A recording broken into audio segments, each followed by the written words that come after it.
First of all, I did go to law school. Pierre Poilievre didn't.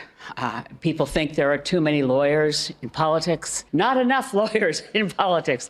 The mainstream media are absolutely terrified of Pierre. Welcome back to Moose and Loose. My name's David. Today we have the mainstream media once again running the RCMP story, Pierre Poilievre. They're terrified of the guy. They keep trying to smear him all over the internet. Meanwhile, Pierre's trying to bring up real problems, real issues in Canada, and that's the point here. They're running cover for Mark Carney as he's failed to get deals, running Canada into the ground, but the mainstream media paints Pierre Poilievre as the bad guy. Let's jump into this. All right, so starting this one off, we've got quite the clown show where mainstream media is trying to run as long as possible with this Pierre Poilievre RCMP story. The Conservatives are not playing that game. Today they're breaking out this with Stellantis. Debate over the future of Stellantis in Canada in the House of Commons this afternoon as the Carney government is being urged by the opposition to release contracts. The feds have said they are considering legal action if the automaker doesn't keep its commitment to its Brampton plant after moving production of the Jeep Compass to the United States. Meanwhile, so what we don't know is what's in that contract. What did the Liberals write in there? Are they allowing Stellantis to just run away to America with no penalty, with nothing? Is that how bad the contract is written? That's what we need to know here. And that's what the Conservatives are trying to get a hold of. But of course, the Liberals don't want to hand over the contracts because they're a bunch of scumbags who hide everything, just like the SDTC documents. Hand those over while you're at it. What are your thoughts on how transparent the government in this moment needs to be about whatever arrangement exists with Stellantis? I think the government has to be very, very careful, because if you think this is the last one we're going to encounter, then you are kidding yourself. Donald Trump has made it extremely clear that he does not believe that any car should be assembled in Canada, especially ones that are being sold into the United States. He's made it clear not only to us as a country, he's made it clear to the auto parts manufacturers and to the auto assemblers as well. And they're responding. They're moving their production to the United States. And I don't see any stoppage of that. I see a lot of concern about it. I think that makes a lot of sense. But at the end of the day, it's a train that's moving in one direction fairly fast. So to say this, it's tough for a minister to stand up and say that we're going to guarantee that every job is going to stay here. The Conservatives are doing the job they're supposed to do, which is you should have known this was going to happen. You offered them $15 billion. How can you tell us that you haven't guaranteed a job? Where did this money go? And it's going to happen over and over again, Vashi, until, we have some kind of conclusion on this auto mess that we're currently living in. And I really do hope that we have steel and aluminum tariffs sorted out and that they're able to actually execute on yet another promise that they're making ahead of time. Why do they keep making these promises before they actually have the stuff in writing? That's a concern for me as well, because it kills people's appetite for investment in the country, especially when you say we're going to deliver and then we don't. So those are all valid points, especially that last one there. Why is Carney and his team doing that, making promises and then just breaking them? Haven't they learned this yet with Justin Trudeau? I mean, a lot of the same people running the ship there. They should know this already. Regardless, though, the Conservatives trying to get their hands on this contract to know what's in there. There's a lot of moving parts here. Mark Carney's getting slammed on all fronts, and the media is working in overdrive to try to cover up Mark Carney's failures. There's many of them, like this. Trump signs order hitting truck imports with 25% tariffs. This is for heavy duty trucks that are not CUSMA compliant. It's hard to know which ones are CUSMA compliant and not, but it's another tariff hitting Canada. Not to mention, you saw in the previous video, Australia signing a deal with Donald Trump on critical minerals and submarines. We should have done that deal. We could have got rid of at least some of our tariffs, but instead, what's Mark Carney doing? He's going over to China to meet with his buddy Xi Jinping. It's really quite disgusting what we're seeing here today. So the mainstream media, they are trying their best to keep flaring up this Pierre Poilievre RCMP thing, demanding he apologize and all this kind of stuff. He has nothing to apologize for. And look at this coordinated effort. So this is one that came from CBC here today, which we'll take a look at in a second. But look at the thumbnail. This image of Pierre Poilievre with his hands like this. Now let's look at what came out from CTV today. We scroll down. What do you see down here? Look at that thumbnail. It's the exact same image. Is this a coincidence? Do they just happen to use the same photo on the exact same day? Maybe. Maybe this is from Question Period today and they just happen to use the exact same thumbnail with the exact same story. You can see right there. He's in trouble with some conservatives. Mulcair on Poilievre's RCMP criticism. They're running the same story. They're all directly attacking Poilievre because they're scared of the guy. They're scared that this guy can come in and actually win and clean up this country and the gravy train's over. They don't want that gravy train to end because they're all a bunch of corrupt losers that have been perpetuating this nonsense for years. So Poilievre brings up Stellantis today. He also mentions the state of Canada and really digging down on the real issues like this. This is Toronto's Union Station as of a couple of days ago.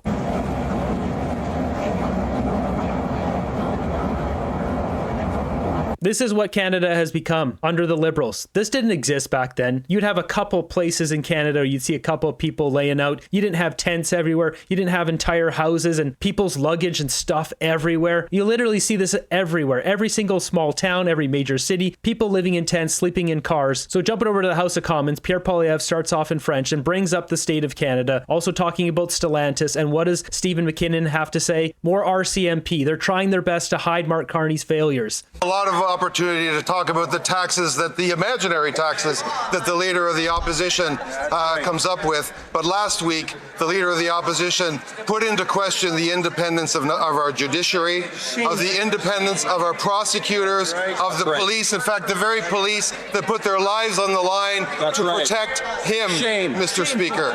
This is a lie. He's talking about the brass. He specifically mentioned the brass, which is the top level of the RCMP. And he pointed out Brenda Lucki, former commissioner of the RCMP. This guy talks about imaginary taxes. This is the same group that told us the carbon tax was an affordability measure. When they finally admitted that it wasn't, then they removed it because it was politically divisive. They lied to Canadians about it. It wasn't an affordability measure. It was a scam. The leader has the next 30 seconds to make amends, to apologize, to tell the people of this chamber and this house that he is sorry for what he said.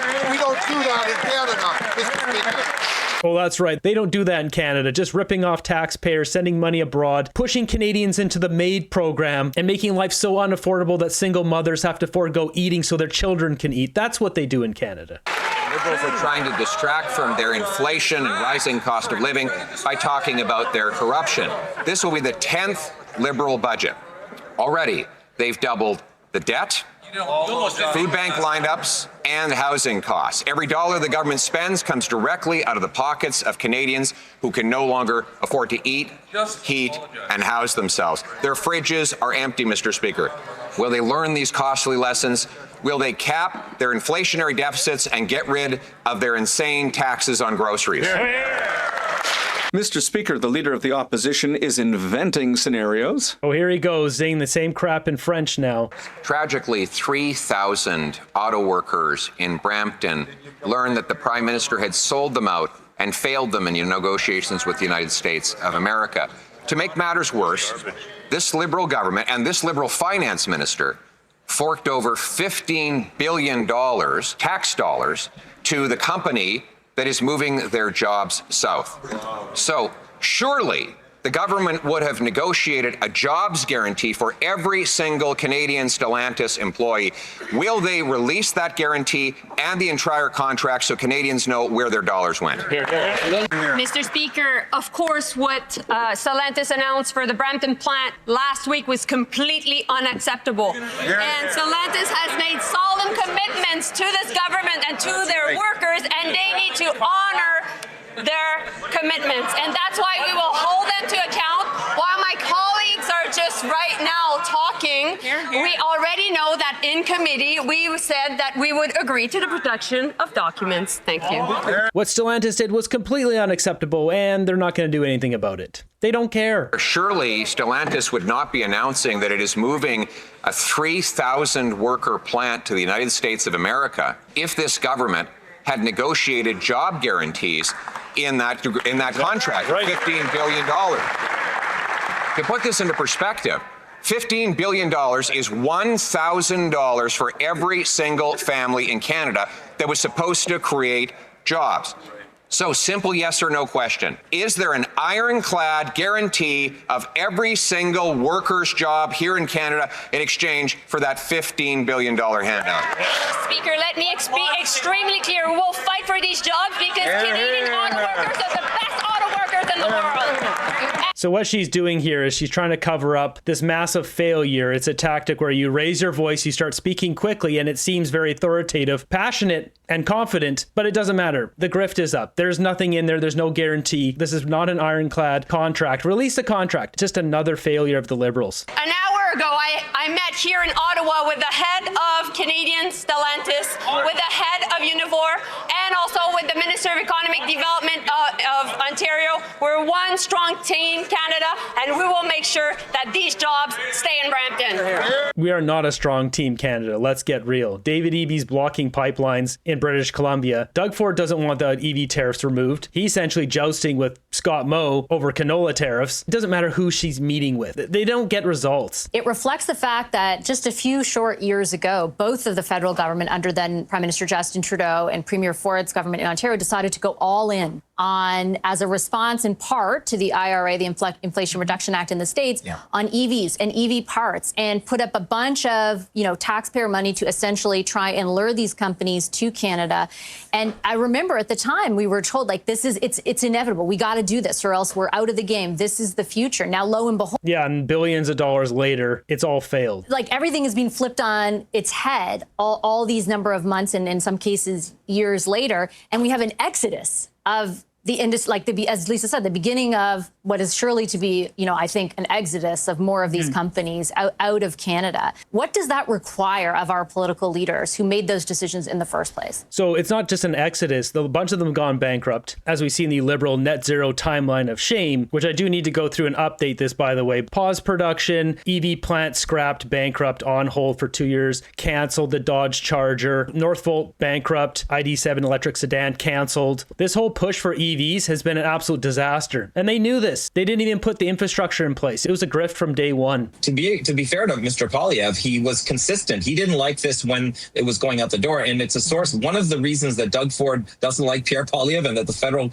conservatives and the provincial progressive conservatives are not quite at war, but certainly not friendly, is because of the federal Tories' stance on EVs. The provincial Tories here in Ontario, they feel they're simpatical with the federal Liberals on EV subsidies. Now, I don't think it's over yet, but it's a huge setback. It's just, how much more chaos can Trump cause for our country's economy? And I think there's going to be a couple. This is not Trump's fault, though. They made this bet on EVs and dumped everything into it, and it just failed miserably. A lot of these companies went bankrupt before Trump even came in. And Trump is just the nail in the coffin here. He's not the driving force of this EV meltdown. Canadians aren't buying EVs. That's just it. And if people are buying them, they're going to buy a superior product and a Tesla. And it's the only vehicle that drives itself from point A to point B. You get these companies playing catch up doing EVs and they're not as good vehicles. Well, they're not going to sell them. Now, the real question is the EV sales in America, because Canada doesn't have a big enough population to support these auto markets anyways. It's America. And what we're seeing here is the EV market went up and then it started to go down, but they had a record quarter here recently. So this may breathe some life back into the EV sector here in Canada, or at least keep it going. What's left of it, at least. When it comes down to it, though, Canadians don't want to buy EVs because they don't work that well in the winter. So they shouldn't be forced on Canadians, period. At the same time, this Prime Minister Carney-led government is now saying we have a new industrial policy. I don't really understand it. There's three points to it. We don't have all the details. She said she doesn't understand Mark Carney's industrial policy. This is the chief political correspondent for CTV, one of the biggest news agencies in Canada, and she has no idea what Mark Carney's policies are because Carney's not transparent. If she can't express to Canadians what Carney's up to, then maybe that should be sending off red flags for all Canadians. Carney's a snake. That's why he didn't release a budget. Mr. Banker not releasing a budget. Was he just going to prorogue? Is he going to not release a budget? He's just going to say next year. Don't worry, guys. Next year, we're going to do it. But that's right. They're going to come out with generational investments. So don't worry, guys. The budget will be really high, $100 billion, but there'll be generational investments. Speaker, still no answer. It was the finance minister, the present day finance minister, who is in charge of a $500 billion forthcoming Liberal budget that was the one who signed this deal. And amazingly, barely 2 years after he signed it and forked over 15 billion Canadian tax dollars, the company receiving it is moving the jobs to the United States of America. That minister claims she might take legal action. She can't do that unless there's actually a job guarantee. So will she tell us, yes or no, does every Canadian Stellantis worker have a job guarantee? This is so smart because he can basically drill down here and place it right on Carney's ministers because they were there in the previous government, Trudeau's government. Francois-Philippe Champagne was the Minister of Industry, Science, Technology, or whatever it was. They can't get away from this. They can't blame like, oh, it was Randy Balsanow, but he's not in the government anymore. They can't do that here. Mr. Speaker, when this government negotiate contracts, they're good ones. And so my colleague will have the chance to see these contracts. That being said, we will make sure to put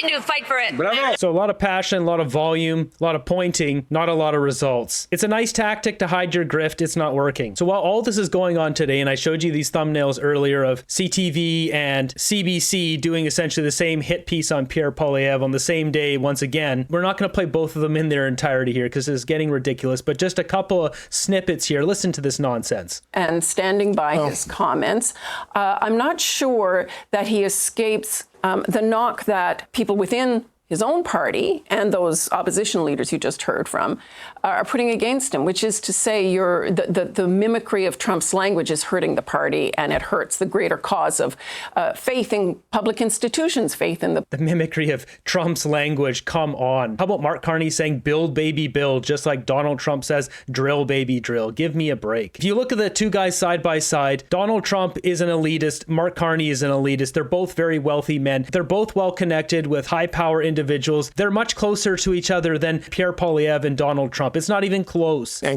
Mike Duhem, the current commissioner, he was a deputy commissioner when this happened. And what's at issue here? Because some people have tried to say, oh, what he said about Justin Trudeau isn't news. I'm like, no, it isn't. But what he said about the RCMP sure was. And saying, the exact quote is, if the RCMP had been doing its job and not covering up for him being Trudeau, then he would have been criminally charged. I mean, that's a big allegation to make with zero evidence and zero proof. Wait, zero evidence and zero proof? I'm sorry, what? We literally have Larry Brock here in committee with the RCMP admitting that they didn't even try to interview Justin Trudeau. Why did you not interview the primary person of interest? At the heart of this investigation was Justin Trudeau's political interference for his own personal gain and the gain of SNC-Lavalin. I can inform both of you gentlemen that in my over 30 years of experience as a defense counsel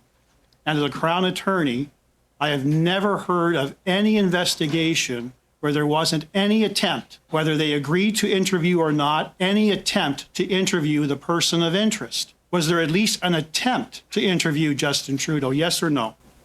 No.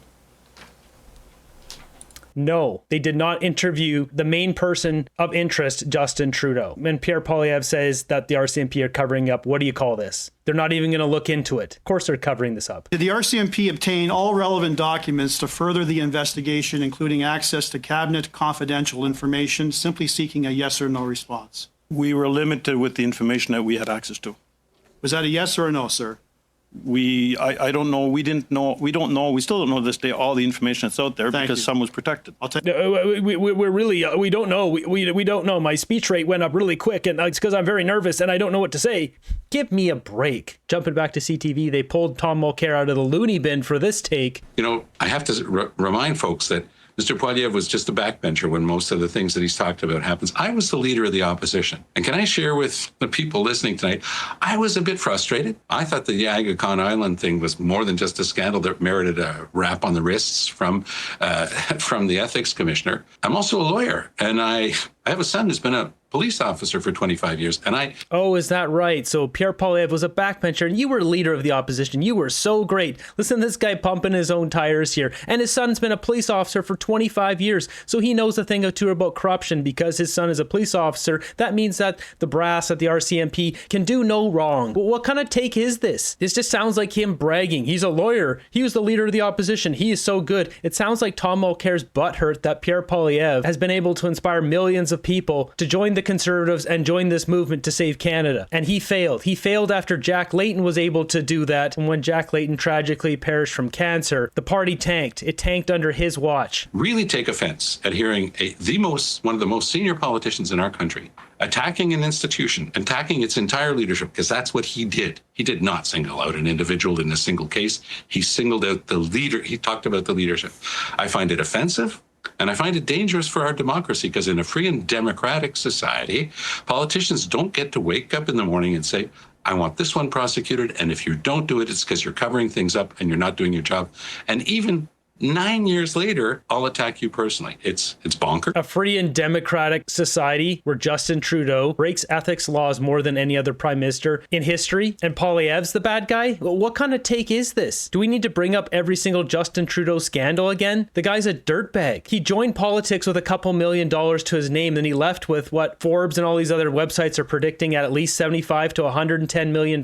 Make that make sense, Tom. When you got a salary of what was 300 and something thousand upwards to $409,000 when he left, times 10 years, that's only $4 million on the high end. Make that make sense, Tom. He wants to call out Pierre Poilievre when Justin Trudeau's literally been sending billions of dollars to foreign affairs garbage around the world. Meanwhile, Canadians are suffering and struggling. They sent billions of dollars, nearly $3.5 billion to the World Bank and gender-sensitive farming eco-green projects. Meanwhile, we've got single mothers who can't afford to feed themselves. We've got plumbers, electricians, carpenters, healthcare workers living in their cars. And Tom Mulcair thinks Pierre Poilievre is dangerous. What a ridiculous take. And I think he's pushed back a lot of Canadians who might have been willing to give him and the Conservatives a second look. I don't think that sort of behavior is going to help his party in any way, shape, or form. I think the behavior of mainstream media is deplorable, that they don't even acknowledge Mark Carney's egregious conflicts of interest. These people have no shame. They're not once do they talk about any single one of these projects. Meanwhile, I'm trying to go through these. Obviously, there's so many of them here, and some of these I probably won't be able to make videos on because there's not enough information, but they don't talk about this stuff at all. They don't talk about this. They don't talk about this. They don't talk about conflicts of interest. They don't talk about Mark Carney's involvement in rebuilding Ukraine. They don't talk about any of this stuff. I think if the average Canadian had any idea all this stuff was going on, it'd make the hair on the back of their necks curl. There was a lot of criticism around Commissioner, at the time, Lucky's handling of numerous files,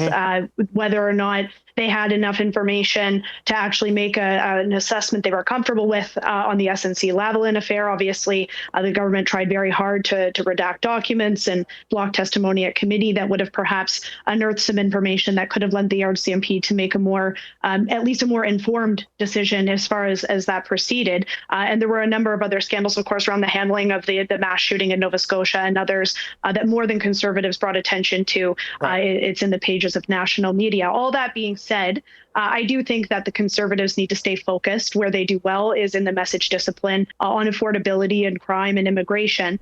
Yeah, and that's what they're doing here today. They've already gotten off all this nonsense, but the mainstream media is the one who keeps drumming this up and demanding he apologize for what? A scandal that never got investigated? A prime minister who was able to walk away scot-free from something he should be prosecuted for? At least investigated, please, not even looking into it. What scandal? What scandal? I don't know. SNC-Lavalin, what's that? What's that? Someone else who had to chime in on this, Elizabeth May. But I felt compelled to speak out at Pierre Poilievre's latest, outburst that seems to have come from the pages of Project 2025. It certainly didn't come from the criminal code, with the notion that former Prime Minister Justin Trudeau should be in jail if not for the quote-unquote despicable leadership of the RCMP. First of all, I did go to law school. Pierre Poilievre didn't.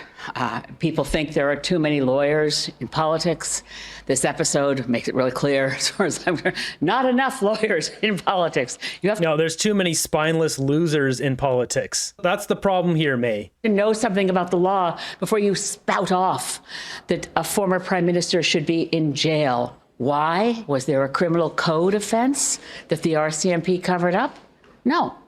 The report. This looks so dumb because I just showed you guys the clip showing that the RCMP admitted that they didn't investigate Trudeau. It looks so dumb. These are the people that are running our country. They had the biggest buffoons at the helm of the ship. Of the late Mary Dawson, the Ethics Commissioner for Canada, she reported in 2017 that she believed Justin Trudeau had broken the ethics code by accepting the Christmas vacation the year before on the Aga Khan's private island. I'll be honest with you, I never bought it at the time. I didn't want to be going in front of the microphones to defend Justin Trudeau's vacation, but it was entirely subjective.